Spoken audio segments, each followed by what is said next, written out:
اور وہ ہے تھالس۔ اچھا، تھالس۔ ماخذ کے مطابق قطر، ترکیہ اور مصر اس عمل میں گہرائی سے شامل ہیں، اور سب سے اہم بات یہ ہے کہ انہوں نے دونوں فریقوں کو ایک اہم اصولوں کا ایک فریم ورک پیش کیا ہے۔ ایک فریم ورک؟ جی، یہ فریم ورک ہی اس بار کی سب سے بڑی پیش رفت ہے۔ یہ فریم ورک کا آئیڈیا بہت دلچسپ ہے۔ اس کا کیا مطلب ہے؟ کیا اس کا مطلب ہے کہ ڈیل کا خاکہ پہلے ہی تیار ہو چکا ہے؟ بالکل، اور جمعہ کی میٹنگ صرف اس پر مہر لگانے کے لیے ہے؟ یہ تو بہت بڑی بات ہے۔ اسے اس طرح سمجھیں کہ یہ ایک مکمل معاہدہ نہیں بلکہ ایک روڈ میپ ہے۔ ایک روڈ میپ؟ جی، اس فریم ورک میں غالباً یہ طے کیا گیا ہوگا کہ کون سا فریق پہلا قدم اٹھائے گا، صحیح، اور اس کے جواب میں دوسرا فریق کیا کرے گا۔ مثال کے طور پر ہو سکتا ہے اس میں یہ تجویز ہو کہ ایران اپنی یورینیم افزودگی کو 20% تک کم کرے، اور اس کے جواب میں امریکہ ایران کے کچھ منجمد اثاثے بحال کر دے۔ یعنی چھوٹے چھوٹے قدم۔ جی، یہ چھوٹے چھوٹے مرحلہ وار اقدامات کا ایک سلسلہ ہو سکتا ہے تاکہ اعتماد بحال کیا جا سکے۔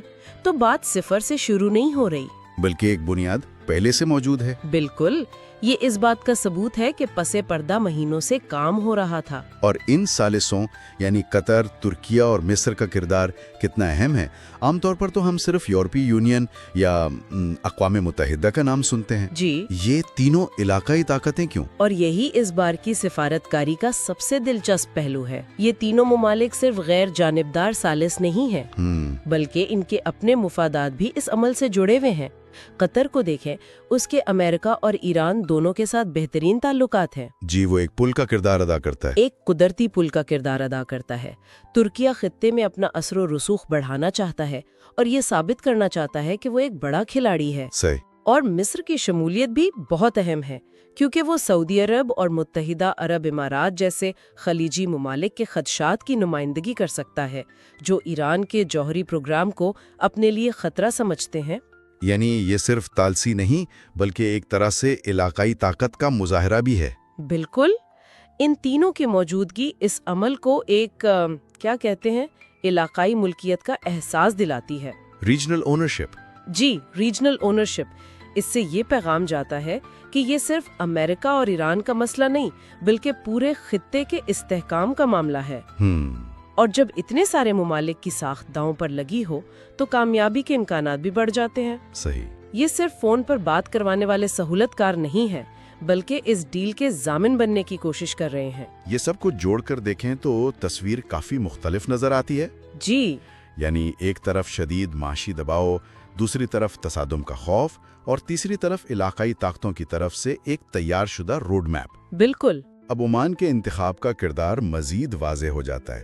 یہ صرف ایک پرسکون جگہ نہیں بلکہ ایک ایسا سٹیج ہے جس کی ایک تاریخی اہمیت ہے۔ جی ہاں، عمان کی خارجہ پالیسی کی کامیابی ہی یہی ہے کہ اس نے ہمیشہ خود کو خطے کے بڑے تنازعات سے الگ رکھا ہے۔ وہ غیر جانبدار رہے ہیں۔ بالکل غیر جانبدار۔ وہ سعودی عرب اور ایران دونوں کے ساتھ متوازن تعلقات رکھتا ہے۔ یہ اسے ایک ایماندار بروکر بناتا ہے جس پر دونوں فریق اعتماد کر سکتے ہیں۔ جب مذاکرات اتنے حساس ہوں تو ہر چھوٹی تفصیل معنی رکھتی ہے، ہوٹل، کمرے کی ترتیب، یہاں تک کہ میز کی شکل بھی۔ اچھا۔ عمان ایک ایسا ماحول فراہم کرتا ہے جہاں سفارتکار دباؤ کے بغیر کھل کر بات کر سکتے ہیں۔ یہ ایک سفارتی محفوظ پناہ گاہ ہے۔ محفوظ پناہ گاہ تو ہے، لیکن کیا یہ کامیابی کی ضمانت ہے؟ یہ بہت اچھا سوال ہے۔ میرا مطلب ہے عدم اعتماد کی جو خلیج ان دونوں ملکوں کے درمیان ہے وہ بہت گہری ہے، خاص طور پر 2018 میں جب امریکہ یک طرفہ طور پر JCPOA معاہدے سے نکل گیا تھا۔ جی۔ اس کے بعد ایران دوبارہ کسی امریکی وعدے پر کیسے بھروسہ کرے گا؟ اور یہ ان مذاکرات کے سامنے سب سے بڑا چیلنج ہے۔ ایک محفوظ مقام اور ایک اچھا فریم ورک آپ کو میز تک تو لا سکتا ہے، لیکن کمرے کے اندر کا ماحول؟ لیکن کمرے کے اندر جو عدم اعتماد کی فضا ہے اسے ختم نہیں کر سکتا۔ شاید اسی لیے ثالثوں کا کردار اتنا اہم ہے۔ اچھا، وہ گارنٹر کے طور پر کام کر سکتے ہیں؟ جی، وہ صرف پیغامات پہنچانے والے نہیں بلکہ ایک طرح سے گواہ اور ضامن ہیں۔ اگر امریکہ مستقبل میں پھر اپنے وعدے سے پھرتا ہے تو اسے صرف ایران کو نہیں بلکہ قطر، ترکیے اور مصر کو بھی جواب دہ ہونا پڑے گا۔ یعنی ایک سیاسی قیمت ہوگی۔ یہ ایک اضافی سیاسی قیمت پیدا کرتا ہے، لیکن آپ کا نقطہ درست ہے۔ اعتماد کی بحالی اس عمل کا سب سے مشکل اور طویل حصہ ہوگا۔ ٹھیک ہے، تو آئیے اب تک کی گفتگو کو سمیٹتے ہیں۔ جی، اس جمعے کو عمان میں امریکہ اور ایران کے درمیان جو براہ راست مذاکرات ہو رہے ہیں وہ صرف ایک اچانک ہونے والی ملاقات نہیں ہے، جوہری پروگرام اور پابندیاں نہیں، بلکہ JCPO جیسے پیچیدہ معاہدے کی بحالی کا معاملہ ہے۔ جی، اور سب سے بڑھ کر یہ مذاکرات قطر، ترکیے اور مصر کی فعال ثالثی کی بدولت ممکن ہوئے ہیں، جنہوں نے ایک فریم ورک بھی پیش کیا ہے، بالکل جس سے لگتا ہے کہ کافی ہوم ورک پہلے ہی ہو چکا ہے۔ بالکل۔ اور آخر میں سوچنے کے لیے ایک نقطہ چھوڑتی ہوں، ماخذ میں اہم اصولوں کا ایک فریم ورک کا ذکر ہے۔ جی، بظاہر یہ ایک چھوٹی سی تفصیل لگتی ہے، لیکن شاید یہی سب سے اہم ہے۔ اچھا، ان مذاکرات کی کامیابی کا انحصار شاید اس بات پر اتنا نہ ہو کہ جمعرات کو کمرے میں کیا بحث ہوتی ہے، بلکہ اس بات پر ہے کہ ثالثوں کی طرف سے تیار کردہ یہ فریم ورک کتنا ٹھوس اور قابل عمل ہے۔ یعنی اصل کام پہلے ہی ہو چکا ہے۔ اصل کام، اصل سفارتکاری اور مشکل ترین سودے بازی شاید پردے کے پیچھے پہلے ہی ہو چکی ہے، لیکن جو سوال اس فریم ورک سے بھی بڑا ہے وہ یہ ہے کہ اگر کوئی نیا معاہدہ ہو بھی جاتا ہے تو اس کی پائیداری کی کیا ضمانت ہے؟ یہ تو سب سے بڑا سوال ہے۔ 2015 کے معاہدے کا حشر ہم سب دیکھ چکے ہیں۔ اس بار اصل چیلنج تکنیکی تفصیلات پر اتفاق کرنا نہیں، بلکہ ایک ایسے سیاسی ماحول کو جنم دینا ہے جہاں معاہدے کی پاسداری کی جائے، چاہے حکومتیں بدلتی رہیں، چاہے واشنگٹن میں حکومت ہی کیوں نہ بدل جائے۔ اور یہ سوال ان مذاکرات سے کہیں زیادہ بڑا ہے۔